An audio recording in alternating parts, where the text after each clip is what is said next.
Bienvenue sur Horat, l'émission féministe hebdomadaire de M24. Une émission où l'on parle de la condition des femmes au Maroc, d'égalité avec les hommes, d'émancipation et de liberté.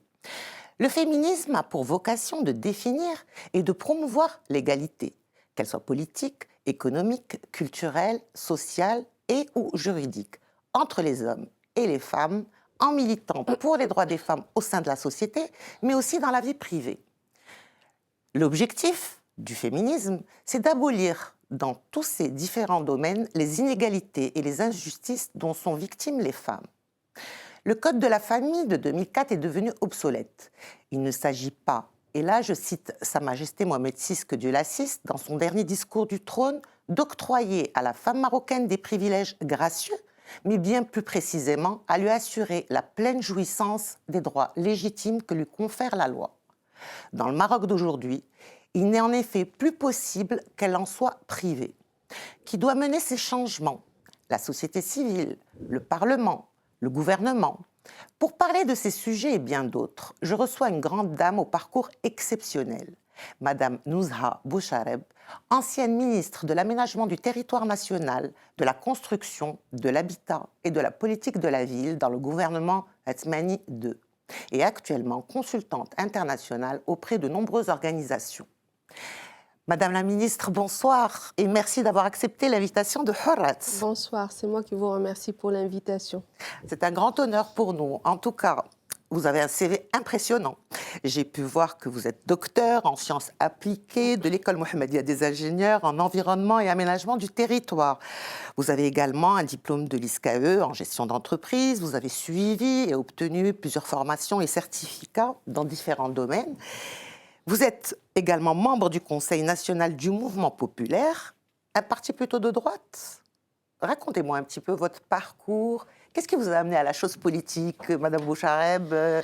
Pourquoi le MP? Pourquoi la politique? Comment s'est fait le déclic?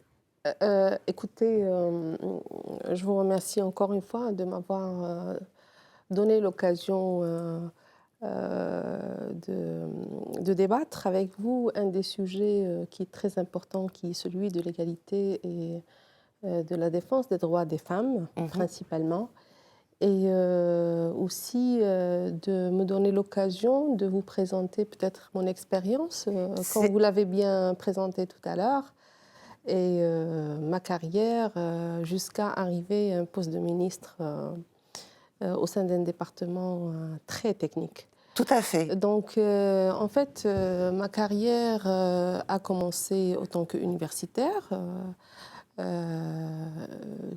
qui cherchait un peu à trouver sa voie dans le secteur de l'emploi. Et donc, j'ai fait l'université marocaine ici à Rabat. J'ai eu un diplôme en gestion des ressources humaines, des ressources en eau. Plutôt. Après, j'ai intégré l'école Mohammedia. Ah, donc c'est après que vous avez intégré? Absolument, où j'ai fait aussi un doctorat à l'école Mohammedia, toujours en gestion des ressources, un sujet très important aujourd'hui, qui est celui de la gestion de la pénurie d'eau.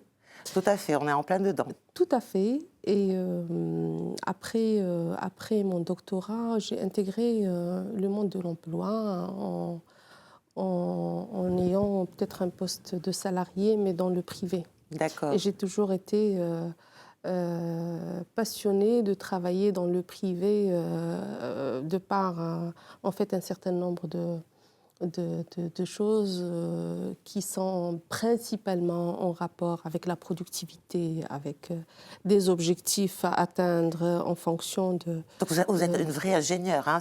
Tout ça, ça a l'air très carré, apparemment.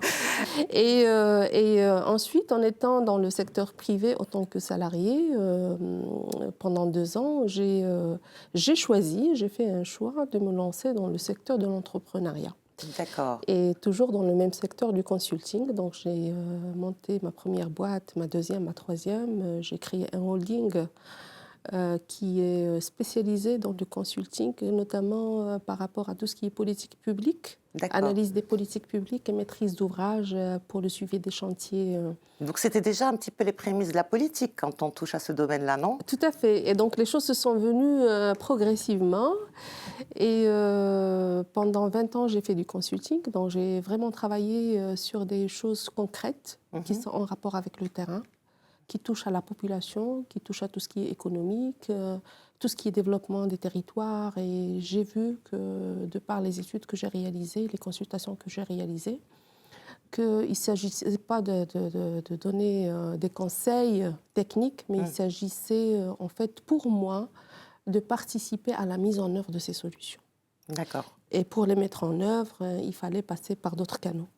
Donc, le premier canal, c'était d'assister le citoyen avec une casquette de femme qui agit dans la société civile, c'est-à-dire des activités civiques, en se mobilisant pour accompagner des douars dans la recherche des ressources en eau, en accompagnant aussi des femmes dans la mise en œuvre de leurs projets, notamment au niveau du rural, où il n'y a pas beaucoup de compétences et il n'y a pas beaucoup de fonds pour qu'ils puissent avoir une consultation ou un expert qui va les accompagner dans la mise en place de leurs projets, que ce soit des projets en rapport avec le développement de la collectivité ou avec le développement de la personne elle-même, à savoir principalement les femmes. Et encore une fois, ce n'était pas satisfaisant pour moi. Je me suis dit, attends, il ne s'agit pas uniquement de faire de l'assistanat à ces femmes ou à ces collectivités vulnérables. Il s'agissait aussi de porter des causes, politiquement parlant. Et donc, dans cette réflexion, je me suis dit, il faut que je me lance dans la politique pour pouvoir porter la voix de ces femmes, de ces collectivités vulnérables et lutter contre toute forme de discrimination. Et donc, vous avez choisi le mouvement populaire. Et donc, j'ai choisi le mouvement populaire parce que c'est un parti qui portait aussi les mêmes causes, qui est celui de promouvoir le développement du rural, qui luttait depuis sa création contre Mais est-ce qu'il y a un côté affectueux? Est-ce qu'il y a quelque chose? Est-ce que, est-ce que votre famille est là-dedans? Est-ce que Pas du tout. Alors, pas du tout. Ça a été un hasard? Non, ce n'était pas un hasard. C'était par pure conviction que le mouvement populaire, c'est un parti politique qui travaillait beaucoup sur le rural et dans le rural. Et aussi, en fait, les projets qui étaient à l'époque portés, et maintenant portés par le mouvement populaire, c'est des projets qui touchent directement le citoyen et sa qualité de vie, et qui aussi, le mouvement populaire était parmi les premiers partis qui travaillait sur la promotion en fait, de l'équité territoriale à l'époque, chose qu'on entend aujourd'hui et qui est un débat qui constitue le pilier de cette régionalisation avancée, tel qu'il a été inspiré par Sidna Lanslow. Et donc, quand je me suis intégrée quand j'ai intégré le mouvement populaire, c'était sur un coup de tête. En 2009, je me rappelle très bien, j'ai dit que, allez, je vais me lancer dans la politique à travers les élections. Donc, ce n'était pas quelque chose de progressif. Oui. Je me suis lancée directement dans les élections en 2009, en se présentant en tant que députée? en tant qu'élue locale. D'accord. Au niveau de ma commune, de ma petite commune. Et quand j'ai commencé ma campagne, je me rappelle très bien, je tapais aux portes à l'époque, en 2009, à Haoura. Et je disais aux gens, écoutez, moi, je ne connais pas grand-chose de la politique, mais je veux aider ma collectivité. Donc la bonne foi, quoi. Et donc, voilà, toujours la bonne foi. En aucun moment, j'ai imaginé qu'un jour, je serais ministre. Alors justement, vous avez été nommée ministre. Tout à fait. Et de pas n'importe quel ministère, c'est un ministère très très technique, l'aménagement du territoire, la construction, l'habitat, la politique de la ville. J'arrive même pas à les dire sans lire, tellement c'est long. Et ça a l'air d'être en plus une femme à la tête de ce ministère. Comment vous l'avez vécu? Qu'est-ce que vous avez ressenti? Est-ce que vous avez des regrets par rapport à ce que vous pouviez faire ou pas? Parce que vous avez été ministre pendant finalement 2 ans, 2 ans, en pleine épidémie en plus de Corona, ce qui n'a pas dû peut-être faciliter la chose. Racontez-moi aussi cette expérience. C'était un jour immémorable. D'abord, ma nomination par Sa Majesté, que Dieu l'assiste, dans un département qui n'est pas des moindres, où il y avait des grosses pointures qui le géraient, des secrétaires généraux des partis. On dit que c'est un ministère technique, mais c'est un ministère qui est en contact direct avec le citoyen. D'après ce que vous avez vu comme il y a l'habitat, le logement, c'est un droit, d'accord. Et aujourd'hui, il y a beaucoup de débats par rapport au logement. Et on a beaucoup de bidonvilles aussi. Absolument. Et c'est un ministère qui fait travailler 80% de l'industrie marocaine. 80%. Absolument, ça va de la carrière à la chaumière. C'est-à-dire depuis le premier granulat qu'on extrait au niveau de la carrière jusqu'au le petit jardinier qui va faire les espaces verts au niveau du lotissement ou au niveau d'une villa. Donc c'est un gros truc. Qui a un pouvoir d'entraînement très important économiquement parlant. 16% du PIB, c'est pas facile, c'est comme le tourisme à peu près. Donc il a été impacté aussi pendant la crise. Et c'est 1 million de main-d'œuvre. 1 million de main-d'œuvre. Ouais. Donc c'est un secteur qui a bien sûr un impact social, mais qui a aussi un impact économique très important. Concernant mon expérience en tant que ministre, pendant 2 ans, le Covid a été une énorme opportunité. Ah bon, c'est pas ce que disent les autres. Pour moi, en tout cas. Et pour le pays, je dis merci Covid. Bien sûr, Covid avec tous ses impacts négatifs, les vies qu'on a perdues, mais c'était un point d'inflexion, d'accord, où il fallait marquer un point d'arrêt et de voir ce qui marche, ce qui ne marchait pas. La première des choses, c'est qu'on a retrouvé notre système de valeurs qui est basé sur la solidarité que Sidna a donnée. Et donc, dans cet esprit de solidarité, ça a été décliné au niveau du ministère. Et tout le monde a mis la main à la pâte et tout le monde a travaillé pour relever les nouveaux défis, à savoir de ne pas arrêter le service, c'est-à-dire qu'on a tout dématérialisé. On est arrivé à 98 des services dématérialisés, c'est-à-dire que le citoyen pouvait avoir accès à son service sans qu'il se déplace. On a revu le programme des logements, et notamment l'insalubre, où les personnes souffraient déjà d'un cadre de vie qui n'était pas sain, et en même temps, la crise a accentué un petit peu la dégradation de ce cadre. Et puis, on a été en mesure de garder les postes d'emploi dont vous avez posé la question tout à l'heure. Et c'est ça le plus important. Et alors vous, en tant que femme, en tant que ministre, est-ce que vous avez rencontré des difficultés parce que, justement, femme, parce que c'est un département technique, ou bien les choses à ce niveau-là se passent de façon tout à fait naturelle, à partir du moment où on a les compétences pour? Écoutez, moi, cette question de femme équivaut contraintes et problèmes dans la gestion d'un secteur, j'y crois pas beaucoup, franchement, non. Quand je suis dans ma mission, je pense que le plus important, c'est d'être citoyenne, d'abord, d'accord. Comme j'ai toujours dit, j'ai dit que quand la femme est au poste de décision, j'ai jamais rencontré une femme qui dit écoutez, laissez-moi le temps d'aller voir si le repas est prêt et je reviens terminer ma réunion. Mais ça, ce sont des fantasmes de mecs, c'est des stéréotypes qu'on est en train absolument d'abolir comme on peut. Peut-être que la question pourrait être posée aux hommes qui m'ont accompagnée pendant cette mission et de voir avec eux, effectivement, s'ils ont senti la différence. La seule différence qu'il y avait, c'est que je les faisais travailler beaucoup auparavant. Ah ben ça, le travail est unisexe. Hein. Je veux dire, les managers, en général, c'est pas une histoire de chromosomes. Absolument. Alors, on revient donc au parti politique, donc au mouvement populaire. Vous avez été élu en 2019, en juillet 2019, à la tête de la branche féminine du MP. Donc, vous êtes aussi présidente d'une ONG, Connecting Group International, qui promeut l'égalité des chances et la parité, notamment dans les institutions et lieux de pouvoir.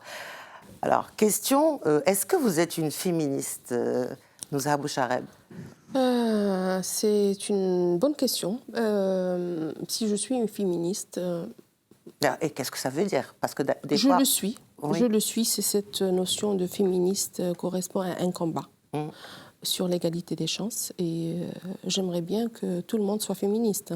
Parce que être féministe, si nous sommes tous responsables d'asseoir l'égalité, je pense qu'on est tous féministes. Au moins, on le devrait. Le pourquoi de ce combat, qui est toujours porté par des femmes comme vous, comme moi, comme d'autres, il y en a plusieurs. Et avant nous, il y avait aussi des féministes qui nous ont permis d'avoir ces acquis. C'est d'abord parce que je trouve que les droits acquis par les femmes sont très fragiles. Il y a toujours une possibilité de retour en arrière. Donc, il faut toujours être vigilant. D'accord. À partir du moment où il y a des femmes encore victimes de violences et qui ne sont même pas capables de porter leur voix et de crier au secours, sous-entend qu'on a besoin de féministes. Il y a des inégalités sociales, il y a des inégalités économiques, il y a plein d'inégalités qui ont besoin à ce que ce combat soit toujours... Alors, on y est aujourd'hui, puisque Sa Majesté, dans son discours, a dit qu'il fallait absolument qu'il y ait une réforme de ce code de la famille. Alors, pour vous, Nuzha, en tant que personne féministe, et en plus à la tête de la branche Haraki, donc des femmes au sein du MP, quelles sont les injustices qui vous révoltent aujourd'hui au niveau du Code de la famille? Quelles sont les choses qui doivent absolument changer? Parce que là, nous avons cette occasion de changer les textes. Est-ce que vous travaillez là-dessus? Tout à fait. Écoutez, on a commencé à travailler sur ça depuis pratiquement 3 ans maintenant, ou 4 ans. Et je pense que le Code de la famille, aujourd'hui, nous interpelle plus que jamais pour le revoir et pour l'adapter à des réalités. D'accord, qu'on est en train de vivre, sociale, pour l'adapter à une évolution, d'accord, qu'on est en train de vivre aussi. Moi, je ne suis pas pour la refonte de ce code, mais je suis pour son alimentation. C'est-à-dire? C'est-à-dire qu'aujourd'hui, on a un certain nombre d'articles et de textes qui ne sont plus adaptés à la réalité. Donc, il va falloir y travailler sérieusement. Donc, les et enlever, surtout, non, les amender, les actualiser en fonction de la réalité. Cependant, ce qui arrive aujourd'hui, c'est qu'on porte ces débats, d'accord, de révision de code ou de refonte ou à des débats plus politiques que des débats sociaux, d'accord. Quand on porte ce débat politiquement et on commence à raquer, vous savez très bien comment ça se passe, et on commence à scinder la société en des groupes pour et des groupes contre, sans pour autant s'inscrire dans le contexte actuel et s'inscrire dans la réalité des choses. C'est-à-dire qu'on est en train de partir sur des débats stériles qui ne vont apporter rien, ou du moins qui vont nous faire perdre beaucoup de temps. D'accord ? Alors, qu'est-ce qu'il faudrait faire ? Qui doit conduire ce changement? Alors, le changement... Est-ce que c'est une commission, comme ça a eu lieu en 2001 ou 2002, qui a abouti donc à la réforme de 2004? Ou bien est-ce que c'est le gouvernement actuel, ou bien les parlementaires, ou bien la PALD? Moi, je pense que tout le monde est concerné. On ne peut pas dire ce groupe ou de la commission ou le gouvernement, tout le monde est concerné. À partir du moment où Sa Majesté, que Dieu l'assiste, a donné ses orientations, d'accord, et la direction est très claire. Qui sont claires, et que la femme doit jouir de ses droits les plus légitimes et doit être égale à l'homme, je pense que ce qui nous reste à faire, c'est la mise en œuvre de ces orientations à la lettre. Et cette mise en œuvre devrait être une mise en œuvre portée politiquement, courageusement, oui, d'accord, et surtout dans un esprit de construction ou de co-construction collective. C'est pour ça que je dis à partir du moment où on porte le débat plus politiquement que socialement, et il y a toujours de la nuance à faire, les débats sont généralement biaisés ou là nous font perdre beaucoup de temps. Donc, je pense que tout le monde doit s'y mettre. Et chacun des groupes ou chacun des acteurs, que ce soit le gouvernement, doit avoir une volonté politique claire de mettre en œuvre les orientations royales pendant la durée qu'il faut. Mais si on doit concrètement, politiquement, je suis d'accord, il ne faut pas qu'il y ait de clivage, ce n'est pas le but. Le but, c'est que, justement, les choses s'améliorent. Mais aujourd'hui... beaucoup. J'ai reçu pas mal de personnes ici sur ce plateau qui me parlent par exemple, il faut absolument abolir le mariage des mineurs, donner ses droits à la femme divorcée qui ne bénéficie pas de la tutelle. Il y en a même qui parlent de sujets sensibles comme l'héritage. ou la question de l'avortement. Qu'est-ce que vous en pensez, vous, à titre personnel, Nouzha Bouchareb, vous? Écoutez, Madame Aïcha, je pense qu'il n'y a pas un Nouzha Bouchareb personnel. D'abord, je suis une citoyenne à part entière. J'ai mes droits et mes obligations. Je porte la voix d'un parti politique. Tout à fait. Okay. Je suis aussi une militante des droits de l'homme et surtout de la question relative à la parité et l'équité.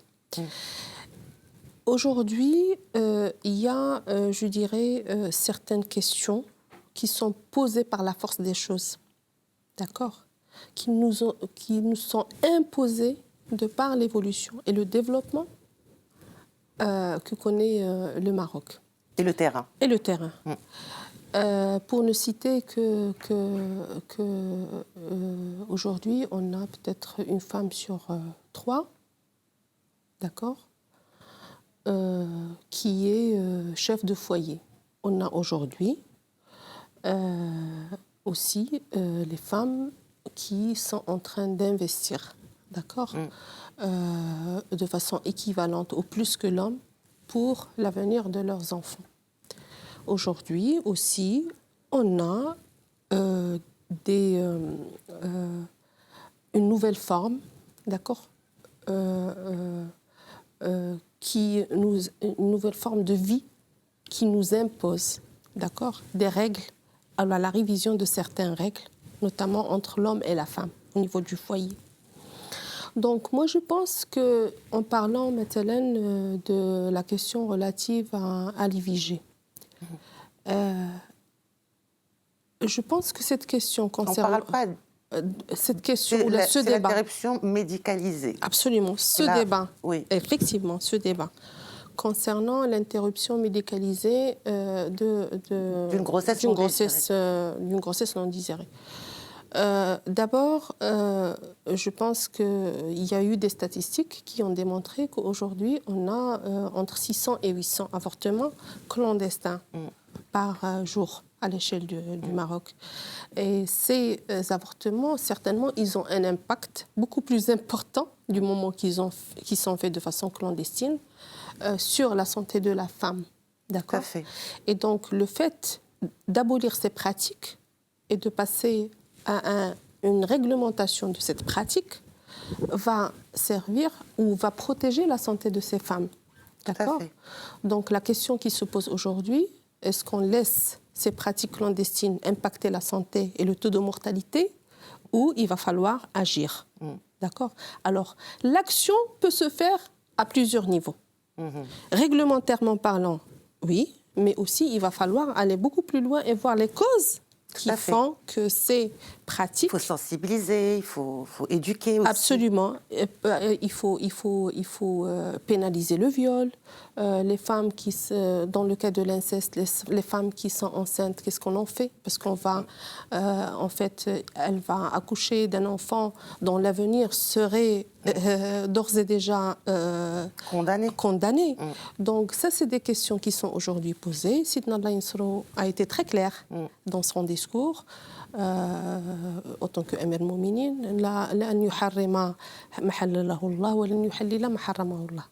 et ça, c'est une orientation qui est cruciale par rapport aux textes qui sont clairs.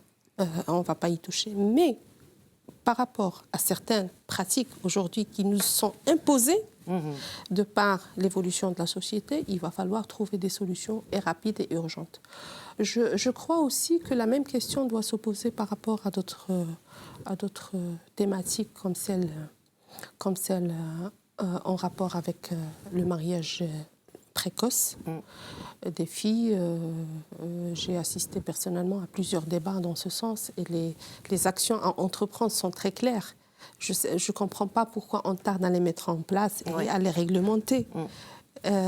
Ça, c'est des choses qui impactent directement l'évolution d'une société. On ne peut pas se permettre de laisser nos petites fillettes se marier, avoir des enfants à un âge précoce en condamnant leur éducation, leur santé, etc. etc. Donc, je crois qu'il n'y a pas de formule magique par rapport à ces débats. La seule formule, c'est qu'il va falloir élever ces débats à un niveau pour ne pas les confronter avec l'islam. D'accord? Il va falloir porter ces questions avec tous les acteurs et débattre avec tous les acteurs avec une approche de proximité, avec les ulama, avec les scientifiques, avec les membres du gouvernement, la société civile surtout, parce qu'elle est sur le terrain, avec les partis politiques, et ne pas créer des débats stériles du fait qu'on essaie de mettre toujours ces questions en confrontation avec notre religion qui est l'islam. Alors, Nza, cette émission touche à sa fin. Malheureusement, on n'aura pas eu la chance. Très rapide. Hein. Exactement, ça passe. Mais tout le monde me dit ça, je suis très flattée. Hein, finalement, le temps passe vite avec Tellement moi. on se sent bien avec vous. Donc, ne vous inquiétez pas, nous allons vous recevoir à nouveau. Inch'Allah. Alors, cette émission s'appelle Horat. Donc, ma question que je pose à tous mes invités, que signifie pour vous la liberté? Waouh. Ben, la liberté, vous l'avez déjà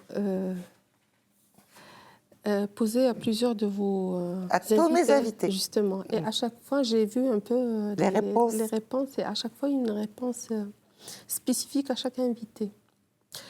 Quand on parle de liberté, bien sûr, les libertés sont définies dans la Constitution.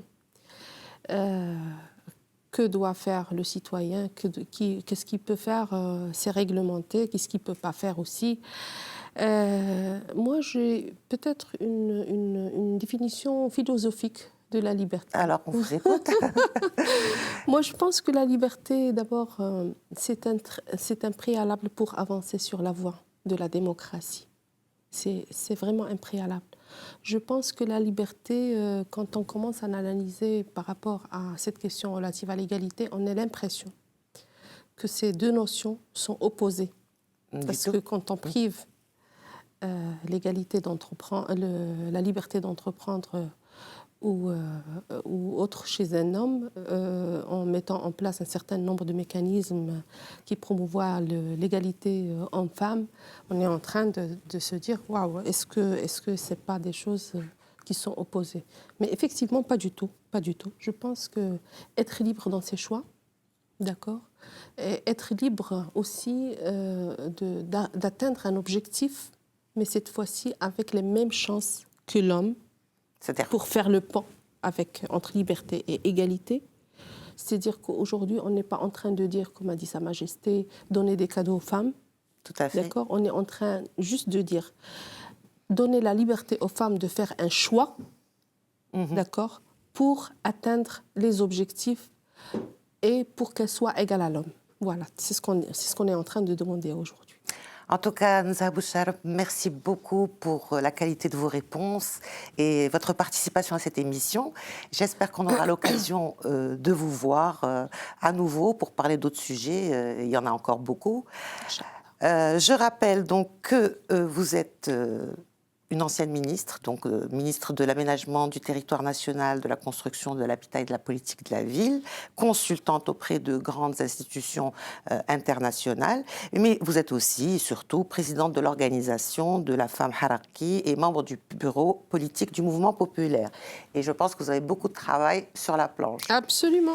Merci encore. Merci à vous, Aïcha, pour l'invitation. Quant à vous, chères téléspectatrices et chers téléspectateurs, cette émission touche à sa fin. Elle est terminée. Je vous donne rendez-vous semaine prochaine, même heure, même endroit. Bonne continuation des programmes sur M24.